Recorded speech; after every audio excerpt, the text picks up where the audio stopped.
Bon, on va commencer, si vous voulez bien. Bonsoir à tous ceux que je n'ai pas encore croisés, salués. Alors, ce soir, nous sommes à la troisième conférence d'un cycle de 11 conférences.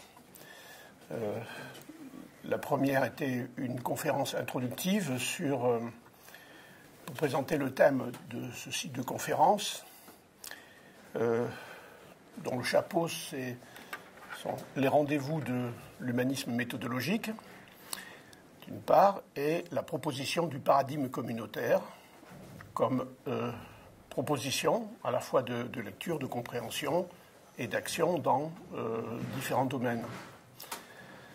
Alors, ces conférences sont partagées en plusieurs grandes thématiques, dont quelques-unes sont destinées à approfondir la question du paradigme communautaire. La dernière fois, on a travaillé sur la notion de communauté, sur la question des communautés, la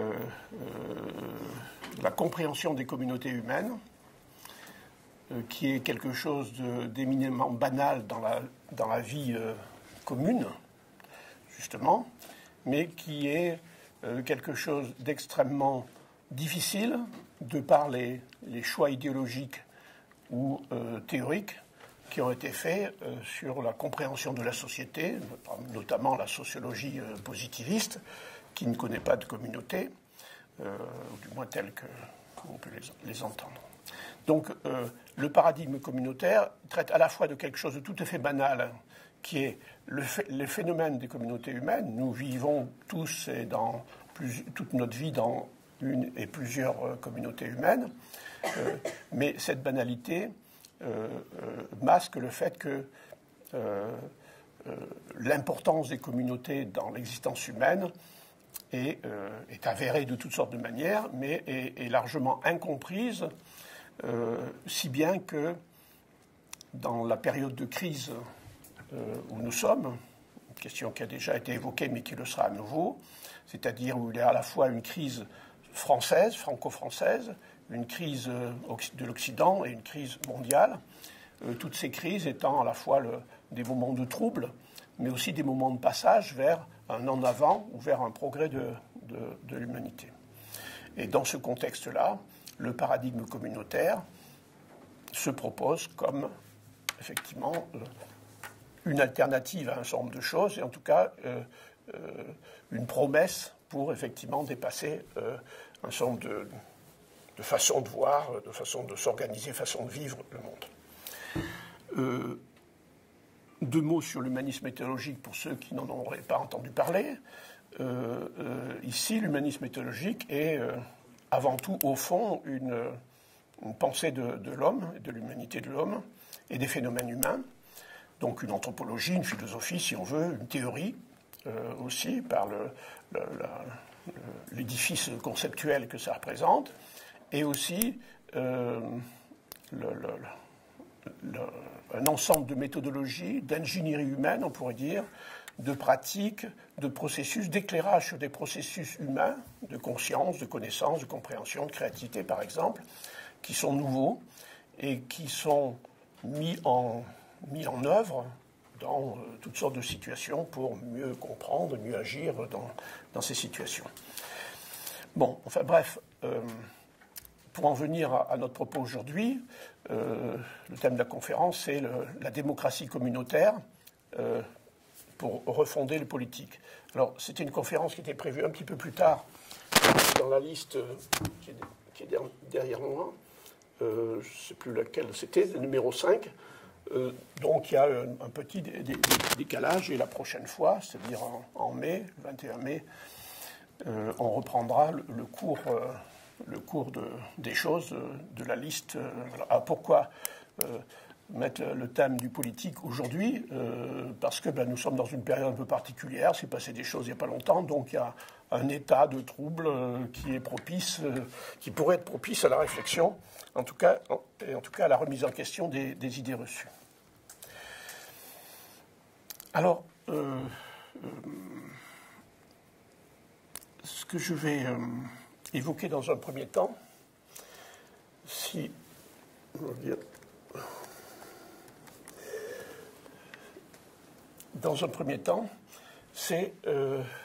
évoquer les paradigmes communs qui sont à l'œuvre dans le monde du politique, dans la conception du politique.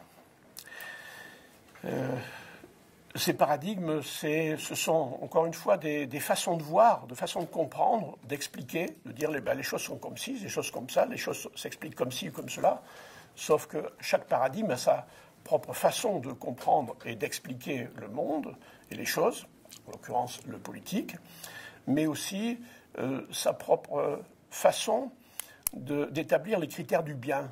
Qu'est-ce que c'est le bien en politique ? Eh bien, chaque paradigme a sa réponse et les réponses ne sont pas les mêmes. Et puis, chaque paradigme propose aussi des méthodes, des pratiques. Qu'est-ce que c'est que la démocratie et pourquoi c'est bien la démocratie et comment on peut l'organiser ? Eh bien, chaque paradigme a ses réponses. Le problème des paradigmes, c'est que quand on est fixé dans un paradigme, on ne voit le monde comme ça et on n'imagine même pas qu'il puisse y en avoir d'autres. Et donc tous ceux qui ne sont pas d'accord, qui ne voient pas la même chose, c'est des mauvais et des méchants. C'est la seule explication possible. Sauf que, effectivement, il peut arriver qu'on change de paradigme et qu'on se mette à regarder les choses d'une fenêtre différente, à les comprendre différemment et découvrir que, selon nos positions et de notre responsabilité, eh bien, nous pouvons changer de paradigme, c'est-à-dire de changer de lunettes en définitive, changer de regard sur le monde, changer de compréhension, changer de projet, changer de méthode. Voilà. Et cette expérience, qui est une expérience assez rare, en fait, entraîne à une question, mais alors, quel paradigme ? Pourquoi celui-là et pas celui-là ? Quel choix de paradigme ? Et effectivement, dans notre affaire, nous allons voir 3 paradigmes communs et un 4e, qui est le paradigme communautaire, que je développerai plus avant pour vous raconter ce que l'on voit quand on se tourne dans cette direction et qu'on comprend les choses de cette manière. Alors, le politique est souvent vu au travers de ce que j'ai appelé schématiquement le paradigme de la puissance. Il y a une carte de sens ici, on retrouve différents paradigmes, c'est celui qui est en bas à gauche sur cette carte-là. Alors, le paradigme de la puissance explique toute chose par des jeux et des affrontements de puissance. Et selon le paradigme de la puissance, le politique, c'est une affaire de pouvoir. C'est une affaire de conquête de pouvoir, de prendre le pouvoir à ceux qui l'ont pour l'exercer à leur place. Et donc tout le jeu politique est une affaire de pouvoir, de lutte pour le pouvoir, d'obtention du pouvoir, de légitimation du pouvoir, par toutes sortes de procédés dont certains sont dits démocratiques. Bon. Qu'est-ce que c'est que la démocratie ? C'est un moyen de justifier une prise de pouvoir, puisque c'est au nom de la démocratie, donc c'est légitime. Bien entendu, dans un régime de logique de pouvoir, les adversaires, puisqu'il n'y a que ça, les adversaires ne sont pas d'accord et mettent en question la légitimité du précédent, et tout en se vouant à des appareillages de puissance jusqu'à la prochaine fois pour prendre le pouvoir. Il est vrai aussi que, pour l'essentiel, les médias livrent un théâtre du politique qui est celui-là. Au fond, ce que pensent les politiques et ce qu'ils veulent faire, etc., ils n'ont absolument rien à faire, c'est pas intéressant. Ce qui est intéressant, c'est les disqualifications mutuelles, c'est les rivalités mutuelles, c'est les conflits mutuels, etc. C'est la mise en scène de cela. Et d'ailleurs, on a élu un président de la République un jour, le lendemain, la question qui est l'ordre du jour est quoi et comment ça va se passer la prochaine fois. Et jusqu'à la prochaine fois, il n'y a qu'un sujet qui compte, c'est qui va combattre contre qui la prochaine fois. Le reste étant que des péripéties et des jeux de prédiction avec les sondages, etc., etc. Donc on est dans une logique de pouvoir et de puissance et d'explication de cela. Ce qui est terrible, c'est que dans des écoles où on apprend la science du politique, on apprend cela. On n'apprend que cela. Je me souviens d'une conférence sur cette question il y a un certain d'années. Je disais la même chose d'ailleurs. Bon, quoi, je me répète, même si je progresse dans la compréhension. Et il y a quelqu'un qui se lève et dit « Mais moi, monsieur, je suis à Sciences Po, mon père est député, et je peux vous dire que le politique, c'est le pouvoir, et ça n'est que ça. » Voilà, très bien, bonne note, vous aurez une bonne note à Sciences Po sur votre définition, sauf que c'est une lecture parmi d'autres. Et ce n'est pas la seule. On pourrait dire qu'une des caractéristiques de ce paradigme, c'est que la politique, c'est le régime des partis. Mais on verra que les partis ne sont pas forcément des partis qui sont inscrits dans la logique de puissance, mais lorsque les partis sont partisans et font les écuries de concours et de combat, comme on comprend aujourd'hui, effectivement, le régime des partis s'associe favorablement à ce genre de choses. Il y a un deuxième paradigme qui est le paradigme rationaliste. Il est juste inverse, c'est le sens inverse. Voilà. Alors, pour le paradigme rationaliste, toutes ces affaires de pouvoir des puissances, c'est des sauvageries primitives qu'il faut dépasser grâce à l'excellence de la raison. Et le paradigme rationaliste comprend le politique comme l'édification de la cité idéale. Et la cité idéale, c'est une organisation sociale, c'est une organisation matérielle, c'est une organisation culturelle, c'est une organisation éducative, tout ça, qui est régie par la raison idéale et l'idéal de rationalisation. Rationaliser les vies, les comportements, le monde, et progresser dans cette rationalisation, et bien, voilà l'alpha et l'oméga du politique. Et le politique, ce politique-là, c'est symptomatiquement le régime de l'État technocratique. Les maîtres de la raison, les gens qui ont été formés et sélectionnés pour ça, qui excellent dans le maniement de la raison, sont priés non seulement de dire l'intérêt général et d'organiser la société, de régler la société avec force, loi, règles, normes et contrôles, de façon effectivement à ce que cette société humaine se construise d'une façon rationnelle et excellente par sa rationalité. On pourrait se demander, dans ce paradigme, c'est une question que l'on avait évoquée la dernière fois, dans ce paradigme, qu'est-ce que c'est qu'un être humain? Est-ce qu'un être humain, c'est, la définition classique, c'est un animal doté de raison. C'est-à-dire l'être humain, il a une partie animale, c'est la partie sauvage un peu archaïque, et il est doté de raison, et il est prié de cultiver sa raison et d'abandonner sa sauvagerie, et ce grâce à l'efficience de nos écoles et de notre culture et de nos sciences et de nos universités, etc., etc., et sous l'égide de l'appareil rationnel qui domine la nation, paraît-il, et qui s'appelle l'État central, l'État jacobin. Donc ça, c'est un autre paradigme qui est l'inverse du précédent,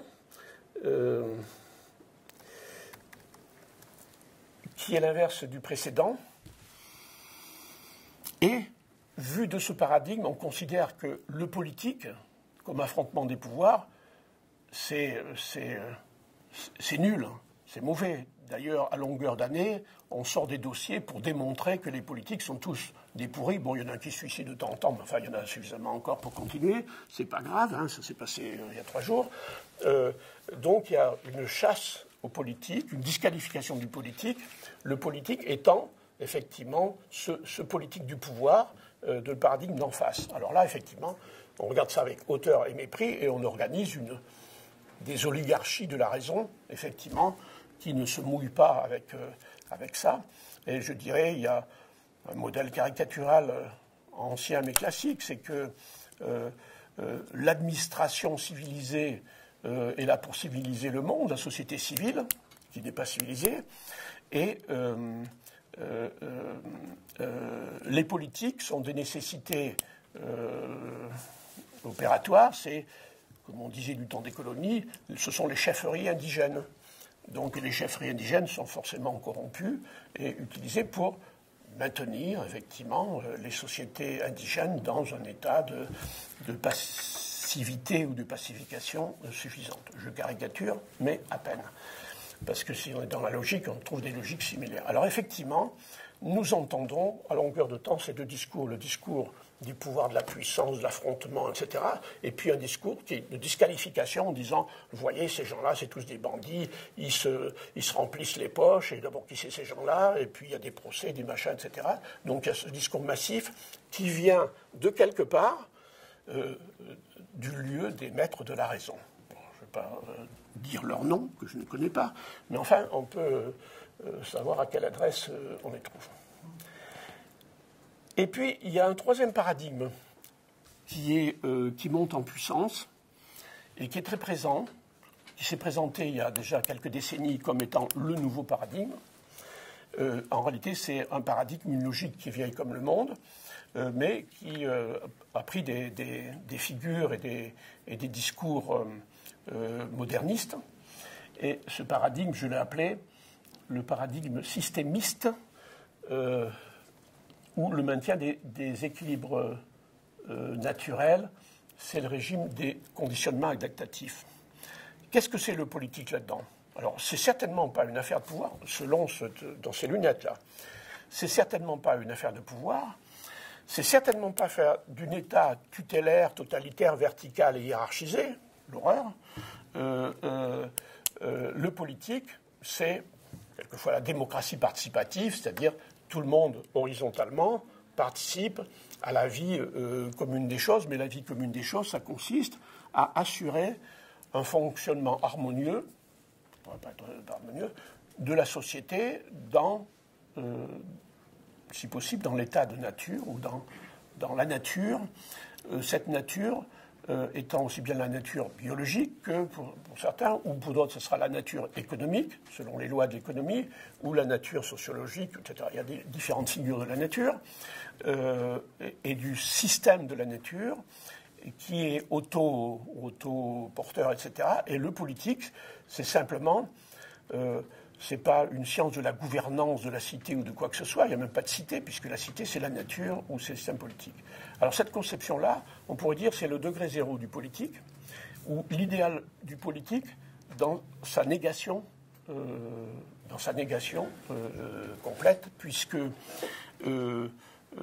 les motivations qui étaient présentes dans les autres paradigmes ont disparu, que l'explication du fonctionnement humain et du fonctionnement des choses et du fonctionnement de la cité est une explication systémiste et naturaliste. C'est la nature des choses, ou la nature des lois, ou les lois de la nature, etc., qui régissent les choses.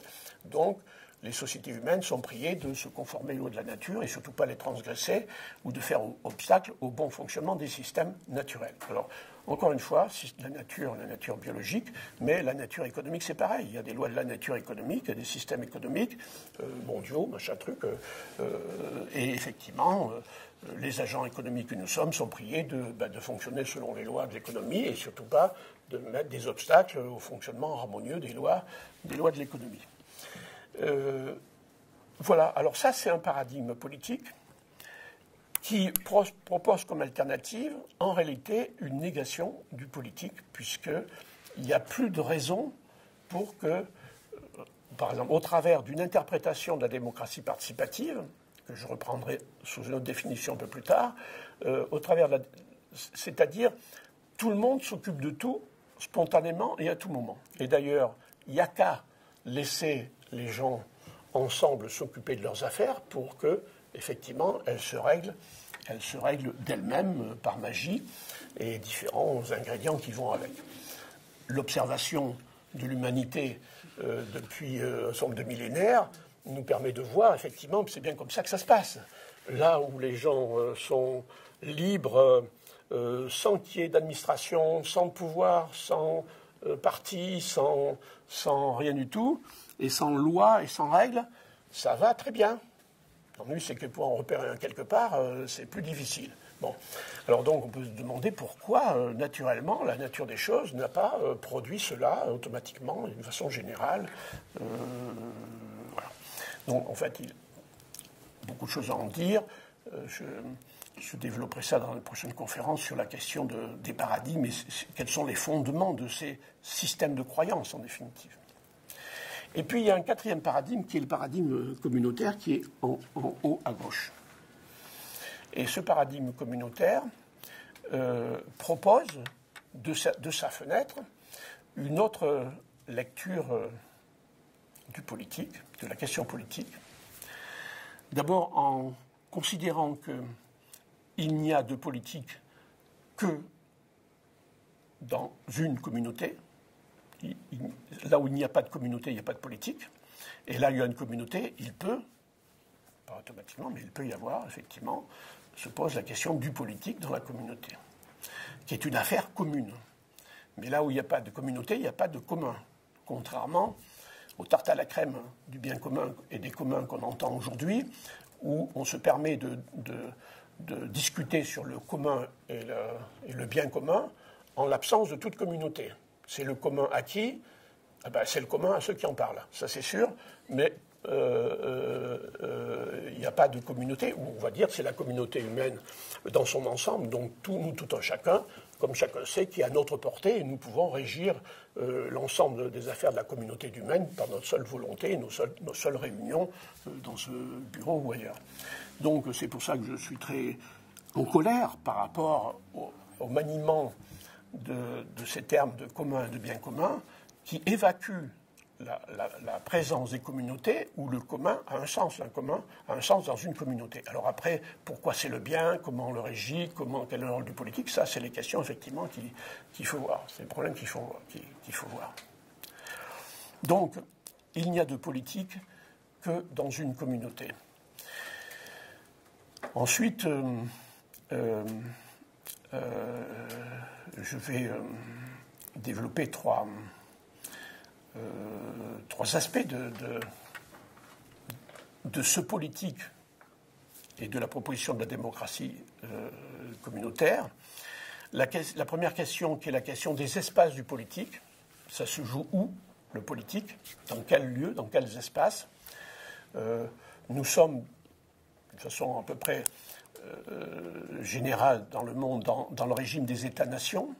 On pourrait dire des États-nations territoires. Donc il y a un découpage des territoires qui fait le champ d'un territoire du politique. Et dans ce champ-là, il y a un système politique, un régime politique, avec ses règles, ses croyances et ses machins, etc. Mais le monde est divisé en espaces physiques, auxquels sont associés des espaces juridiques, et auxquels les communautés humaines sont priées de se plier ou de s'identifier. C'est-à-dire, c'est tel espace, donc vous êtes de telle nation, etc. Alors, il semblerait qu'il y ait des nations, des communautés humaines, qui n'aient pas d'espace politique et qui n'aient pas le droit d'avoir un droit politique. Et donc, ils sont priés de se débrouiller avec ça. Et il y a d'autres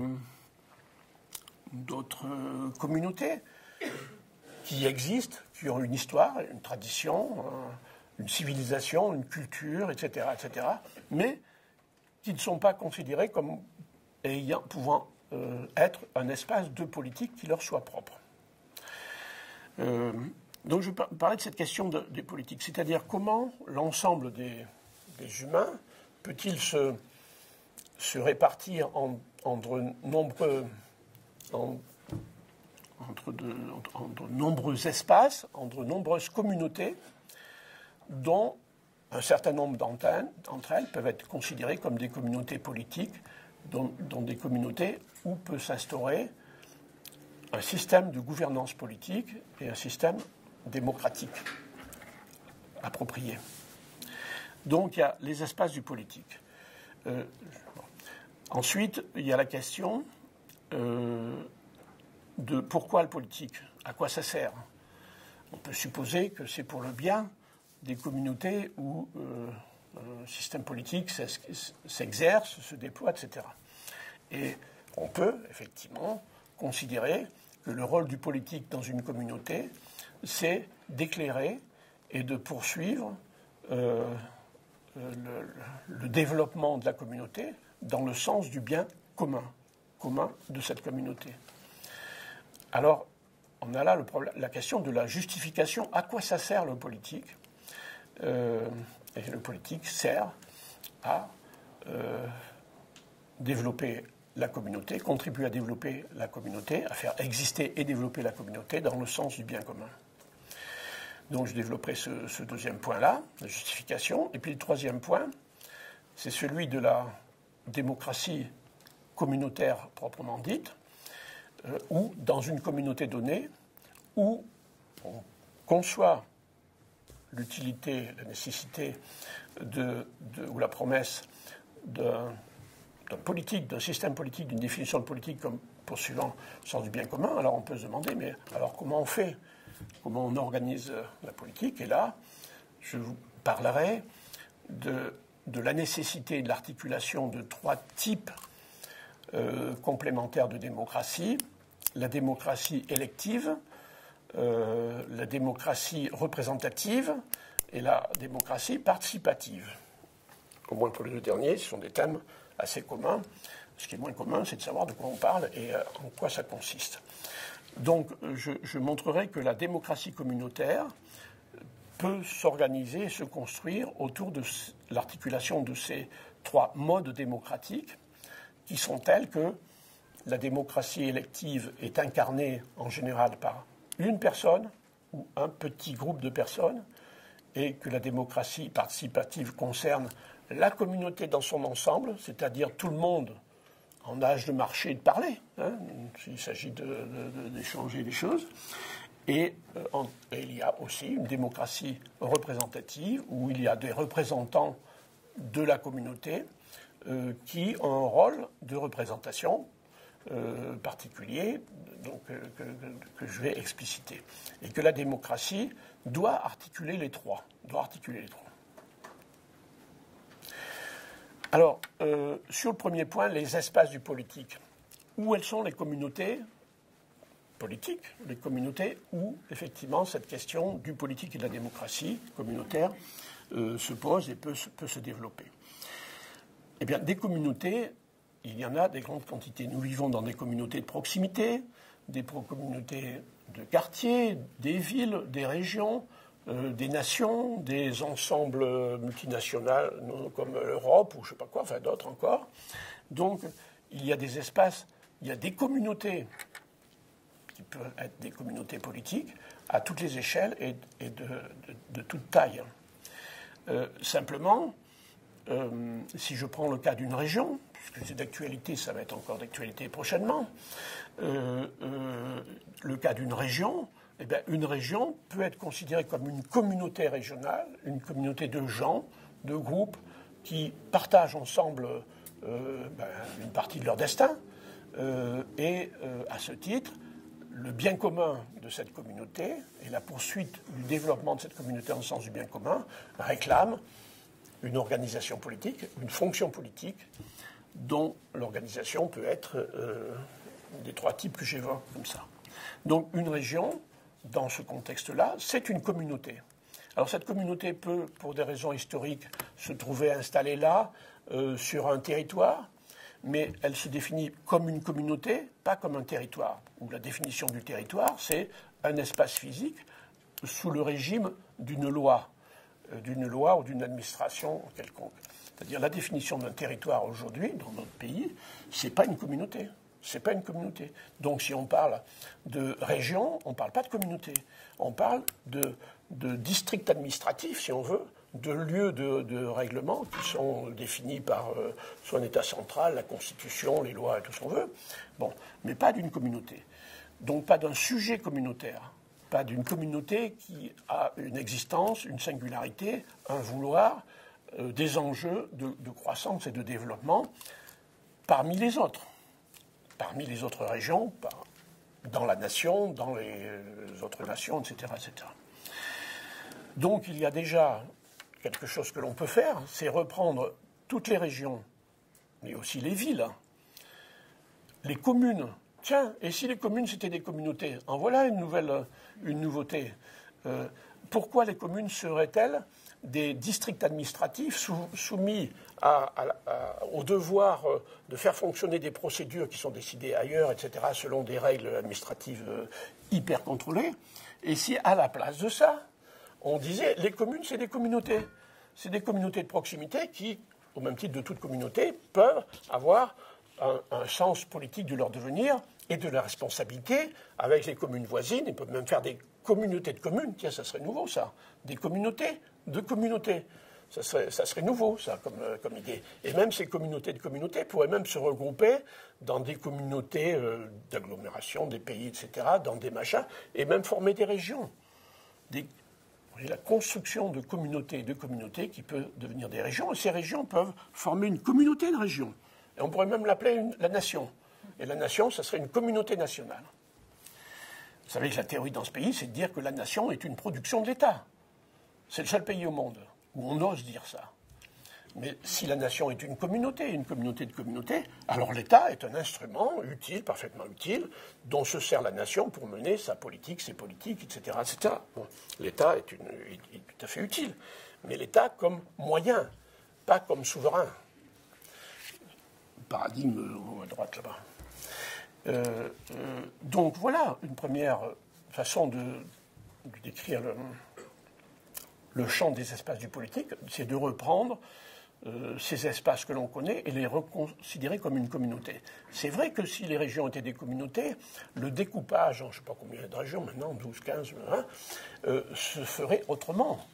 Il se ferait autrement que quand c'est l'État central avec un certain nombre de gens qui, avec leur crayon le machin, pour des raisons multiples, dont toutes ne relèvent pas de la rationalité de la cité idéale, mais quelquefois exactement l'inverse, sur le champ-là, qui découpent des territoires dont le statut est toujours le fait d'être un territoire physique, un territoire de règles et de lois, et pas une communauté.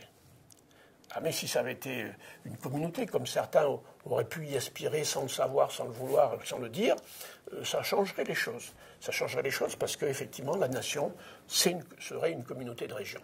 Régions qui seraient une communauté d'ensemble communautaire, qui seraient des communautés de communes, etc. De villes, etc. Dans les villes, il y a des communautés de quartiers, des quartiers qui forment une communauté de vie. Les gens de ce quartier-là, chez nous, on vit comme ça, etc. Ça pourrait être, dans certains cas, des communautés politiques qui, ensemble, forment une communauté de communautés qui est une communauté de villes. Bien entendu, on pourrait considérer l'Europe comme une communauté de nations. Ah, la Révolution. Souvenez-vous qu'il y a quelques années, un certain temps, on appelait ça la communauté européenne. Il y a des petits malins qui ont dit « mais la communauté, ça ne va pas, c'est l'Union européenne ». Parce que l'Union, effectivement, on peut unir deux bouts de bois ensemble avec une ficelle, alors que deux communautés, on les unit pas avec une ficelle, ou avec des lois, ou avec des textes, etc.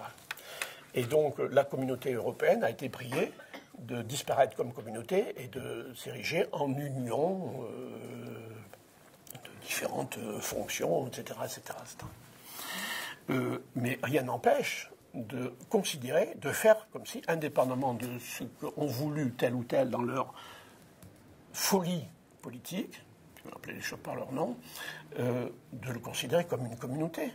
Les nations de l'Europe, considérer forment une communauté de nations et en tant que telles assument la question du politique, de la gouvernance politique de leur communauté selon le sens du bien commun de l'Europe et en fonction des principes de démocratie communautaire où s'articulent les trois types de démocratie dont je parlais tout à l'heure. Et si l'Europe, comme communauté, s'engage dans cette vision d'elle-même du politique, de son devenir et de sa démocratie, ça n'exclut absolument en rien que chaque nation en fasse autant pour sa communauté, que chaque région en fasse autant, mais non pas comme nation isolée, comme nation membre de communauté, comme région membre d'une nation, et elle-même, les communes, etc. À tous les étages, il est possible d'avoir un mode de gouvernance politique qui correspond à quoi ? Pas forcément, qui correspond à la taille de la communauté, bien entendu, et qui correspond à un autre critère qui peut être la question de la maturité de la communauté. Alors, avant d'évoquer ça, j'évoquais le fait qu'il y a d'autres communautés. Nous vivons dans d'autres communautés. Il y a des communautés religieuses, il y a des communautés de toutes sortes, il y a des communautés professionnelles, il y a des communautés d'affinité. Et puis, depuis un certain temps, avec Internet, il y a un phénomène communautaire mondial qui se développe, balbutiant, même s'il y a quand même un certain nombre de choses qui se font, sur le fait qu'il y a des communautés, c'est-à-dire des groupes humains qui mettent en commun une affinité, un intérêt pour ceci ou pour cela. Ça dure rien de temps ou ça dure longtemps.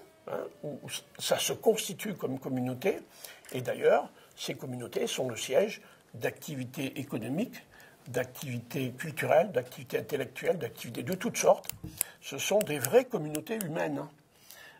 Et la nouveauté, c'est que ces communautés peuvent se créer, je dirais presque à la volée, mais peuvent aussi durer, etc. Et il est possible pour une personne, contrairement à ce que l'histoire ne permettait pas facilement avant, de vivre dans plusieurs communautés. Le fait d'être d'une communauté dans une commune n'exclut pas le fait d'être de la communauté régionale et dans la communauté de je ne sais pas quoi et de ceci et de cela. C'est-à-dire nous pouvons librement, si nous acquérons la conscience et la maturité suffisante, effectivement, vivre dans plusieurs communautés et même changer de communauté selon nos souhaits, nos désirs, nos talents, nos capacités, etc. Bon, les vicissitudes du monde. Donc, les espaces du politique qui reprennent des espaces existants, mais en reconnaissant comme communauté capable d'un empowerment, puisque c'est un terme à la mode, c'est-à-dire d'assumer la capacité de régir leur propre devenir de façon responsable, non pas contre les autres communautés, non pas en l'absence des autres communautés, mais en communauté avec d'autres communautés. De même qu'une personne vit toujours dans une communauté, dans plusieurs communautés, et elle ne vit jamais hors de communauté, même si ce n'est pas physiquement, c'est culturellement, ou affectivement, ou intellectuellement, ou spirituellement. Donc, il y a beaucoup de communautés qui sont telles que, par exemple, une personne qui vit dans une commune, qui a une communauté, cette personne, elle peut participer à 36 autres communautés. Bon, si c'est...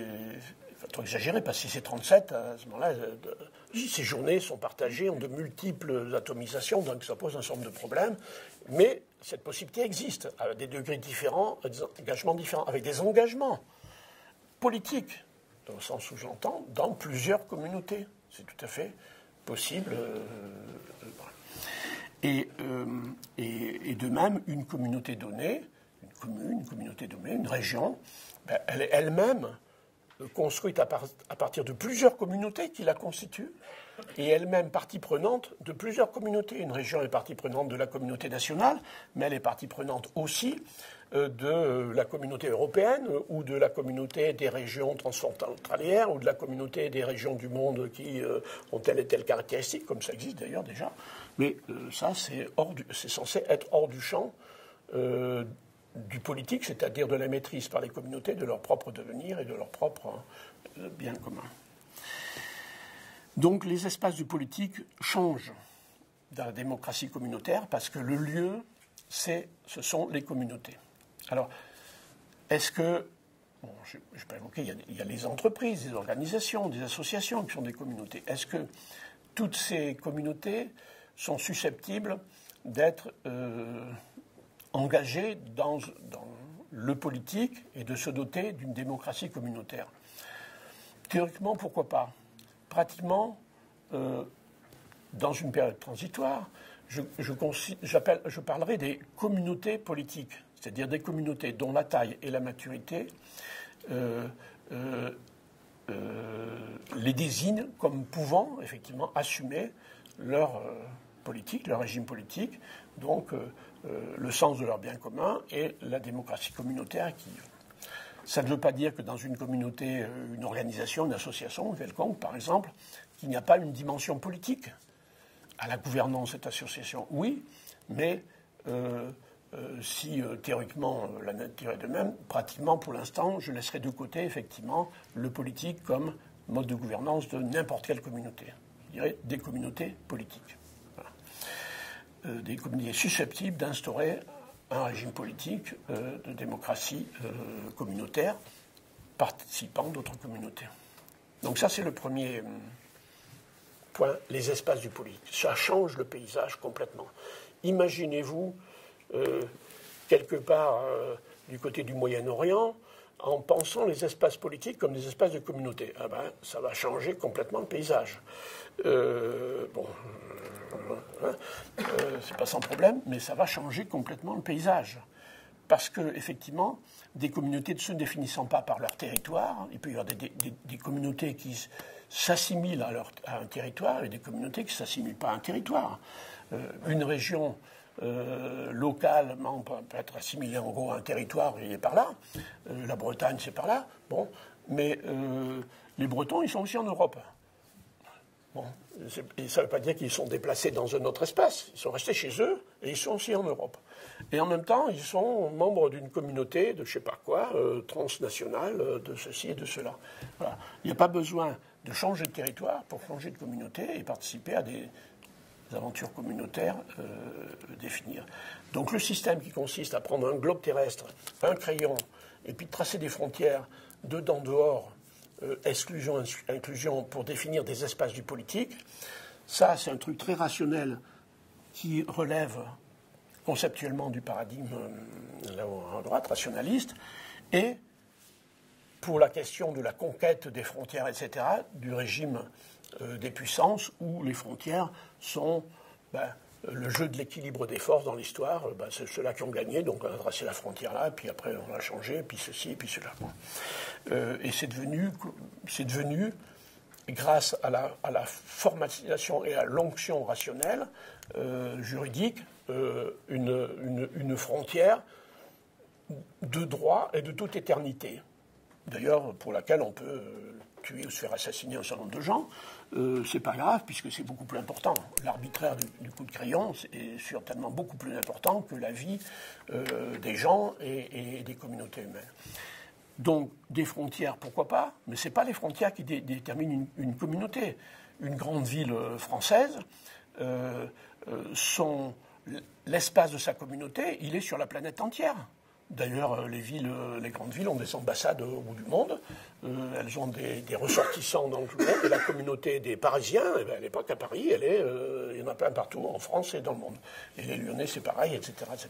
Donc, la communauté, l'espace des communautés, n'est pas défini par des frontières, même si des frontières peuvent servir, dans certains cas, à réguler un certain nombre de choses, ou satisfaire une localisation de certaines communautés. En même temps, sur un même territoire, il est absolument possible qu'il y ait plusieurs communautés, parce que comme ça, sur le territoire national, il y a plein de communautés régionales, il y a plein de communes, il paraît qu'il y en a trop, c'est comme des arbres dans la forêt, il paraît qu'il y en a trop aussi.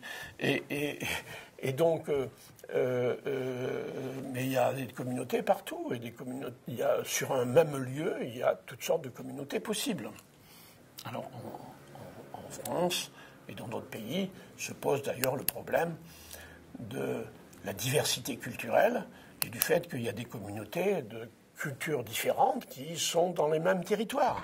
Alors qu'est-ce qu'on fait? On coupe les territoires en tranches en disant ça c'est le territoire de chacun, ou bien il y a une communauté qui est habitée par de multiples cultures et qui forme une communauté politique. Voilà, c'est pas plus compliqué que ça, sauf que pour le rationalisme là-haut, c'est interdit, c'est pas possible, c'est pas rationnel, etc. Il y a un certain nombre de bonnes raisons liées à l'universalisme de la raison qui font qu'il n'est pas possible de faire des choses comme ça. Ou bien, effectivement, dans l'interprétation en face, des logiques de puissance, faire ça, c'est forcément organiser la guerre de tous contre tous, fatalement, puisque par définition, effectivement, si on met deux populations sur le même territoire, elle ne peut pas faire autre chose que de se faire la guerre. Hein. Ça, c'est la vérité selon le régime de la puissance. Le deuxième, donc les espaces du politique sont changés tout en reprenant les choses qui existent. Donc on n'a pas pris une gomme pour gommer tout ce qu'il y avait à la surface de la Terre, donc on a repris ce qui existe simplement, et simplement en changeant la définition et la conception, c'est des espaces de communauté, et en diversifiant, en multipliant les possibles que notre époque et que la mutation de notre époque permet. Le deuxième point, c'est à quoi sert le politique? Alors, c'est lié à une conception, une réalité des communautés humaines. À quoi ça sert les communautés humaines? Pas simplement, comme dirait le truc de puissance, de se défendre contre les ennemis extérieurs qui nous en veulent, hein, et donc il faut absolument se rassembler, se replier pour se défendre contre l'ennemi extérieur. Ça, c'est la théorie, c'est une théorie. De l'autre côté, là-bas, une communauté, on s'en fiche, puisqu'il compte, c'est l'espace juridique, la souveraineté de l'État, etc. Et comme l'État possède la raison universelle, il n'y a pas de limite à la souveraineté de l'État. Il y a des limites historiques, conjoncturelles, mais théoriquement, il n'y a pas de raison que l'État n'applique pas sa loi universelle à l'univers entier. Et donc, les communautés, ça n'intéresse pas. D'ailleurs, dans ce monde-là, le mot communauté est carrément rayé de la carte en ce qui concerne les questions des communautés humaines et de leur politique. C'est interdit. Communauté, quoi? C'est communautarisme. Donc, voilà, ça renvoie ça dans l'animalité des sociétés primitives, vite fait, bien fait, et pas effectivement dans l'éminence des organisations rationnelles de l'État.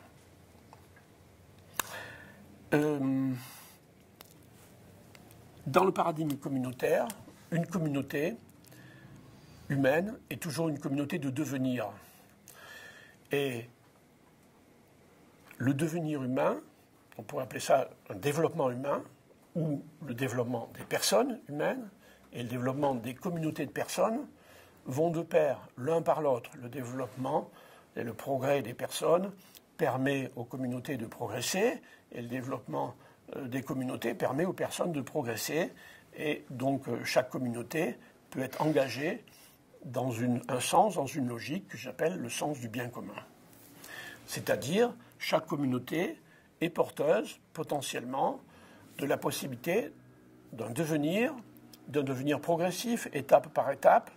Et la maturité humaine ne se fait pas, c'est pas du tout rien, étape par étape.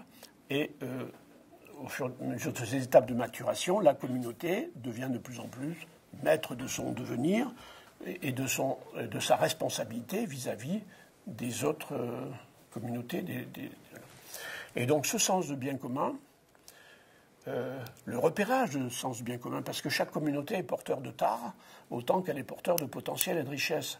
Donc ça peut aller dans n'importe quel sens. À quoi ça sert le politique déjà? De faire la différence entre le sens de la régression, de la dégradation, etc., et le sens du progrès humain. Donc ça peut être utile pour une communauté de trouver les moyens de repérer le sens du bien commun qui est le sien, qui n'est pas celui du voisin, qui est le sien. Et pas celui qui a été écrit dans le décret, le sien du nous, et d'un nous qui peut devenir responsable, y compris responsable de sa participation à la nation et aux autres. Donc pas forcément d'un nous régressif, archaïque et infantile. Donc c'est important de pouvoir repérer le sens du bien commun dans une communauté. Ensuite, c'est important de faire en sorte que l'activité, la vie commune soit investie dans des activités qui font progresser la vie communautaire. C'est vrai pour l'économie. L'économie qui peut être l'échange de biens et de services, si le bien renvoie au bien commun. Les biens, ce n'est pas des quantités de machins qu'on achète à un certain prix, à la douzaine. Non, le bien, c'est ce qui concourt au bien. C'est nouveau comme définition.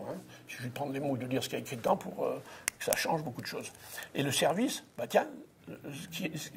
ce qui est service, c'est ce qui rend service. C'est ce qui sert. C'est nouveau comme définition aussi. Et dans une communauté, les biens et les services, c'est ce qui contribue au bien commun, au sens du bien commun. Donc on peut évaluer les choses, on peut même établir leurs valeurs, on peut même avoir une monnaie qui correspond à des signes de valeur, qui correspond effectivement au sens du bien commun propre d'une communauté. Ça vient, on entend parler, les monnaies locales, les machins comme ça.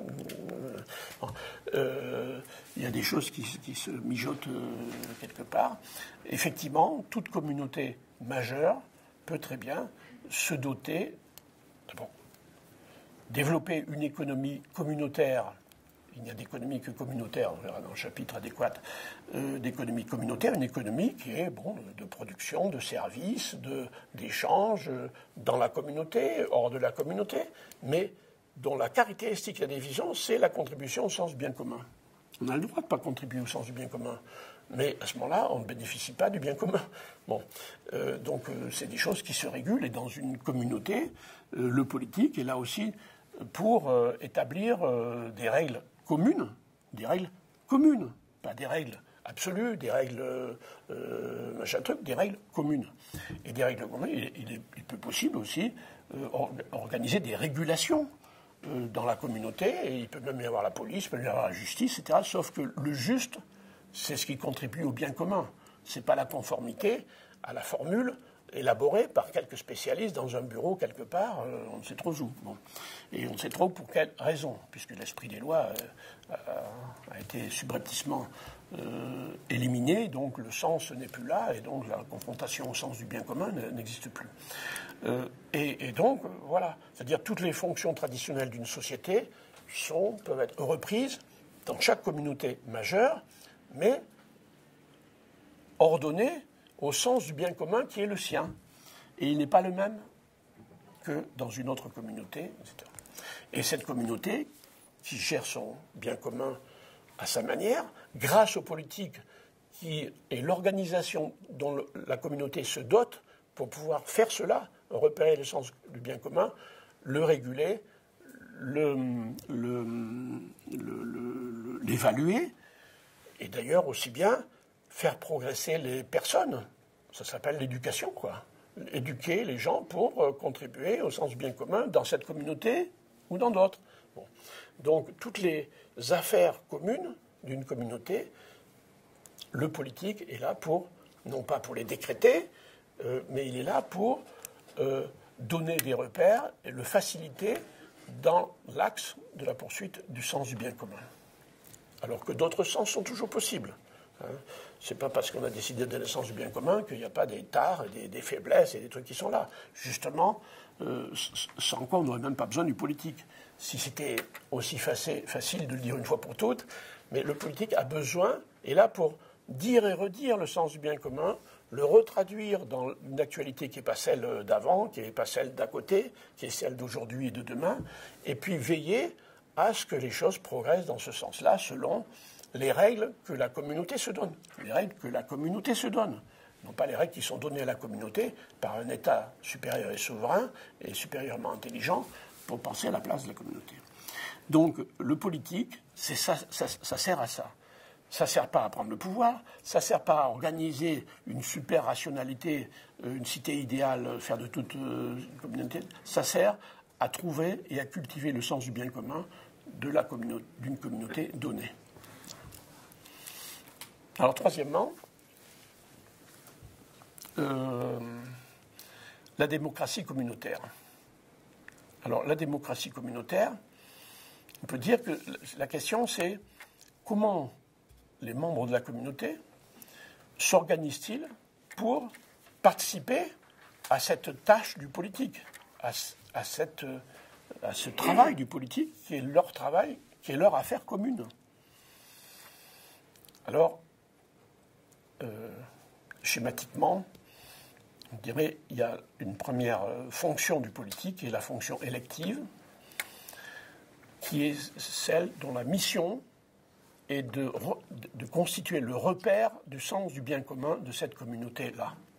C'est-à-dire la communauté doit se reconnaître et se retrouver dans la personne, parce que les communautés sont de nature humaine, et il importe que les repères soient de nature humaine aussi. Ce n'est pas des discours, ce n'est pas des machins, des trucs comme ça, c'est une personne qui, dans son attitude, dans son discours, dans son intentionnalité, dans son vouloir, et pas dans son pouvoir, dans son vouloir, veut le sens du bien commun pour la communauté, le dit, le montre, le marque, et est reconnu comme tel par la communauté. Alors comment il est reconnu comme tel? Est-ce que c'est par des bulletins même dans une urne? Est-ce que c'est machin? Alors les protocoles de reconnaissance du repère temporaire, du repère du sens du bien commun propre à une communauté peuvent être aussi variés qu'il y a de culture communautaire, qu'il y a de traditions. Et d'ailleurs, si on regarde de plus près, on est dans un monde où il y a des tas de présidents, il y a des rois, il y a des machins comme ça, mais derrière le mot président, il y a des choses absolument différentes, complètement différentes, qui ne sont intelligibles quelquefois que par le pays et la culture du lieu. Donc l'idée qu'il y a une espèce de standard républicain avec des présidents de et tout le reste n'existe pas, est une fumisterie en termes de réalité, et à plus forte raison en termes de modèle type auquel toutes les communautés du monde devraient se conformer. Le problème, effectivement, d'avoir un un repère du sens du bien commun propre à une communauté est l'affaire de toute communauté, et la façon dont la communauté peut désigner celui à qui elle confie cette tâche de repère pendant un certain temps est propre à chaque communauté. Alors, expliquer que c'est grâce à un système de boîtes dans lequel on met des petits papiers qu'on compte, etc., est une fumisterie par rapport à ça, parce que bien entendu, ça peut exister, pourquoi pas, mais c'est une possibilité parmi bien d'autres. Ça, c'est le premier étage de la démocratie, le plus difficile, le plus exigeant, parce que c'est vrai que c'est pas facile pour une communauté de désigner celui qui lui donne le repère du sens du bien commun. Ça pourrait être celui qui est le repère du pire, qui l'amène dans les pires aventures. L'histoire humaine le montre aussi, ou dans n'importe quoi. Et effectivement, on pourrait avoir des pratiques qui consistent à exciter les passions dans les communautés, leur faire peur, le ciel va vous tomber sur la tête, ou les ennemis d'à côté vont, de l'Europe, du monde entier, etc., enfin, bon, vous empêcher de vivre, de respirer, etc. Donc il y a toutes sortes de pratiques pour effectivement prendre cette position. Mais, cette position est une position de responsabilité exigeante et qui n'est pas une position de pouvoir. C'est une position de vouloir. C'est-à-dire, c'est le vouloir du représentant qui est élu, qui est choisi et qui est reconnu par la communauté. Il n'a aucun pouvoir. Il n'a aucun pouvoir. Nous sommes dans un pays, on dit, chez nous, il n'y a pas besoin de président, ça ne sert à rien, j'ai une présidentielle, quelle horreur, etc. Et puis on le dit, puis il y en a toujours un. Et puis après celui-là, il y en aura un autre, et puis après celui-là, il y en a encore un autre. Même si on change de nom, ça ne change pas. Et on dit, ah ben il a tout le pouvoir dans les mains. Mon œil, c'est une position d'impuissance absolument radicale, mais le simulacre de pouvoir, oui, le simulacre du pouvoir. Alors, il y a des communautés, des trucs, des machins qui font qu'on peut exercer quelque arbitraire dans certaines sphères, etc., avec des copains. Oui, ça existe.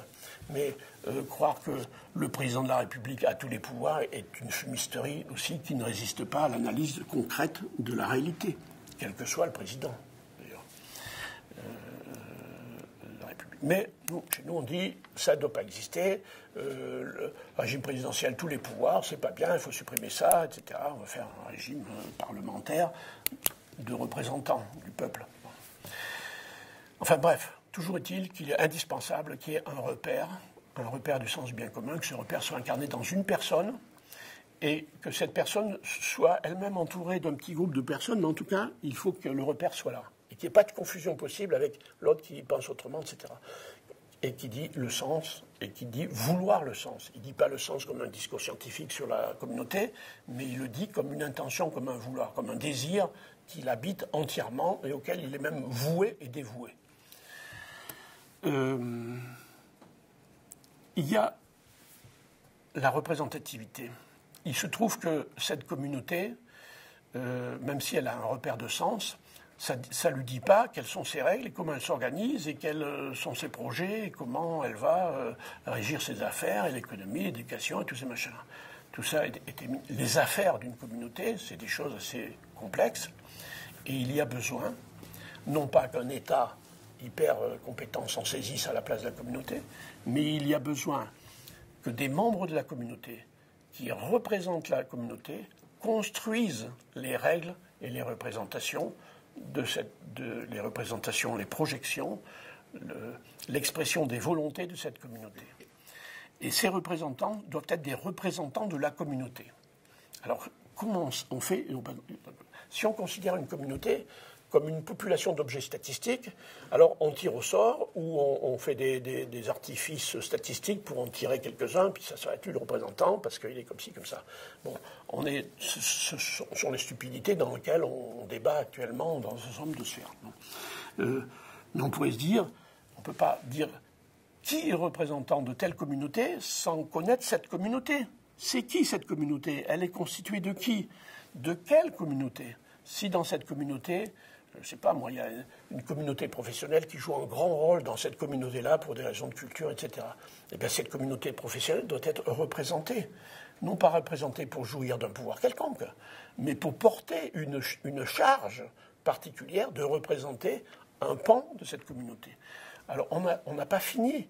On dit, ah ben, il y a trop de représentants. Mais qu'est-ce que c'est que cette stupidité? Une communauté de 1000 personnes peut très bien être représentée par 350 personnes.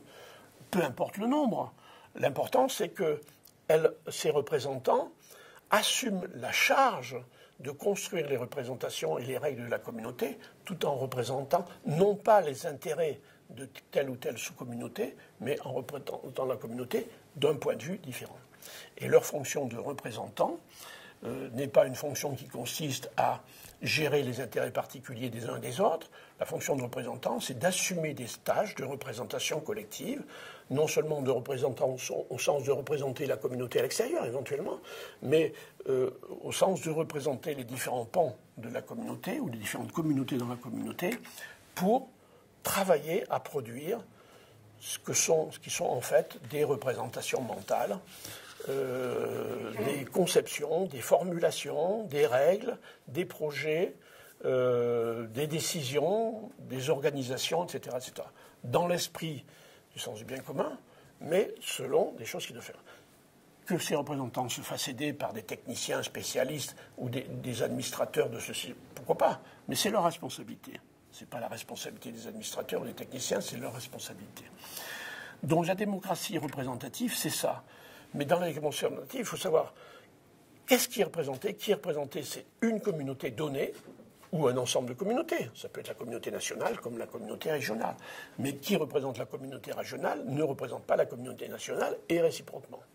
Contrairement à ce qu'on raconte et à ce qu'on prétend faire pour détruire ou faire disparaître la notion même de communauté et de communauté responsable. Donc, la démocratie représentative est très importante, mais elle ne consiste pas à envoyer quelque part dans une assemblée des gens pour décider à la place du peuple. C'est pour envoyer des gens quelque part, représenter les différentes communautés du peuple pour travailler à la construction commune de représentation, de décisions, de projets, de lois, de règles, d'organisation commune.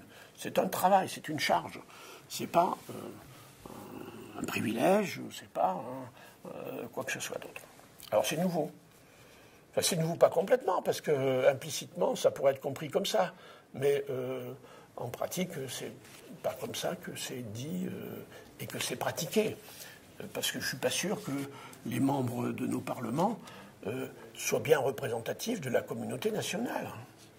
Je ne crois pas même. Je ne crois même pas du tout. Ils sont représentatifs de toutes sortes de choses, avec de bonnes raisons juridico-mathématiques, statistiques, qui sont complètement bidons. Mais on est tellement habitués, et on nous a mis dessus démocratie. Et démocratie, c'est le bien. Donc je ne cherche même pas à comprendre qu'est-ce que ça veut dire. Représentant de qui, de quoi, pourquoi faire. N'en sais rien. Mais dans un régime qui a été dominé par l'État, le bon peuple n'est pas chargé de penser à des choses comme ça qui dépassent forcément son entendement. Bon. Jusqu'à présent. Dans le paradigme dans lequel nous avons tous été éduqués, le paradigme rationaliste, etc. Et puis il y a la démocratie participative. Alors, je vous livre mes agacements aussi quand j'entends la démocratie participative, toujours tout le monde participe aux décisions.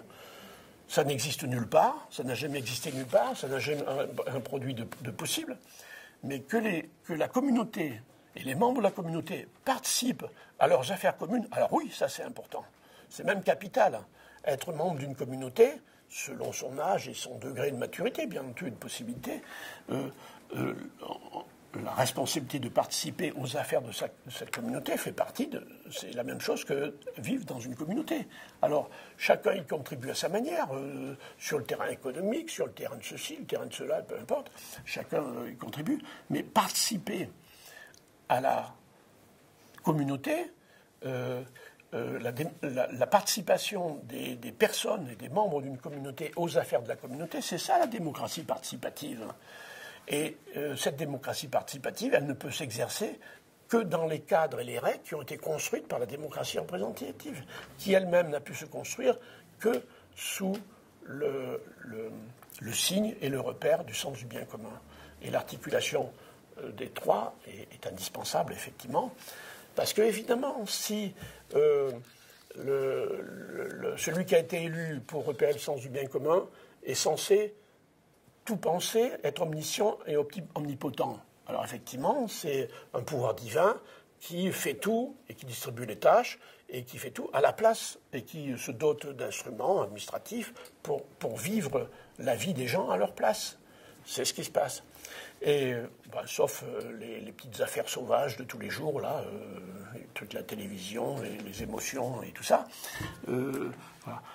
Et s'il y a une démocratie représentative qui prend des décisions bonnes pour exécution, sans que les membres de la communauté participent à la réalité de leur communauté. La démocratie participative, elle ne porte pas sur autre chose que la vie des gens en commun. Elle ne porte pas, il y a des terrains, ça c'est la démocratie, et puis le reste c'est l'activité, les errances et les errements de la société. Non, la démocratie participative, ça consiste à ce que le plus grand nombre participe aux affaires communes, chacun à sa manière, dans son lieu, etc., selon ses compétences, ses spécialités, etc., etc. Donc voilà, la démocratie participative, c'est rien d'autre que ça. Mais c'est compliqué, parce que s'il y a 10 000 personnes et qu'on a 3 000 problèmes, alors comment on fait pour que 10 000 personnes s'occupent de 3 000 problèmes, etc., etc. Et donc on ne va pas diviser ça en tranches. Bon, c'est pas simple, mais c'est possible. On peut mettre de l'intelligence, et on peut y arriver. D'ailleurs, on peut même constater que ça fonctionne très bien là où on ne s'en occupe pas, non pas parce qu'on ne s'en occupe pas, mais parce qu'on n'a pas imposé un système de croyance qui dit que c'est impossible.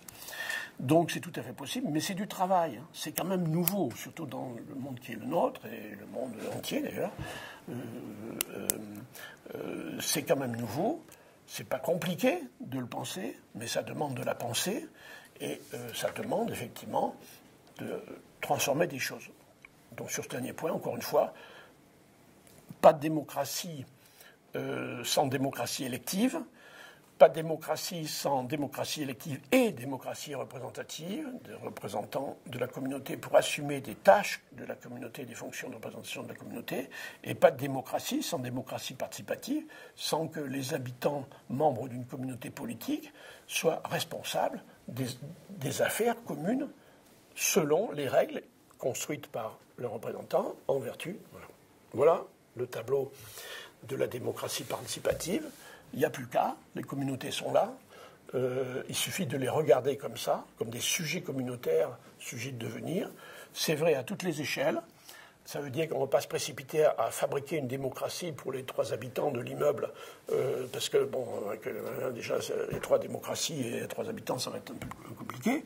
Donc, on n'est pas obligé de faire ça. On n'est pas obligé de considérer que toute communauté est immédiatement une communauté politique qui doit construire et assumer sa propre gouvernance. Et donc, ces principes-là.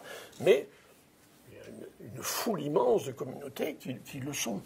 Et chaque communauté assumant sa démocratie communautaire et l'assumant en elle-même et avec les autres, puisqu'elle est elle-même membre d'autres communautés à toutes sortes d'échelles, eh bien, il n'y a pas trop de communes, il n'y a pas trop de communautés, nulle part. Et la maturité d'une communauté ne fait de l'ombre à aucune autre communauté. Et prétendre qu'il y a trop de communes est d'une stupidité sous l'angle des communautés. Sous l'angle des systèmes administratifs, avec une administration où chacun fait la même chose selon des règles communes, etc., bien entendu, ça c'est un problème d'organisation administrative. Ce n'est pas un problème de communauté, ce n'est pas un problème de politique, ce n'est pas un problème de démocratie. Voilà. Alors, fin de l'épisode, on va aller se restaurer, puisque, effectivement, nous sommes dans un temps de restauration de la démocratie participative. On se retrouve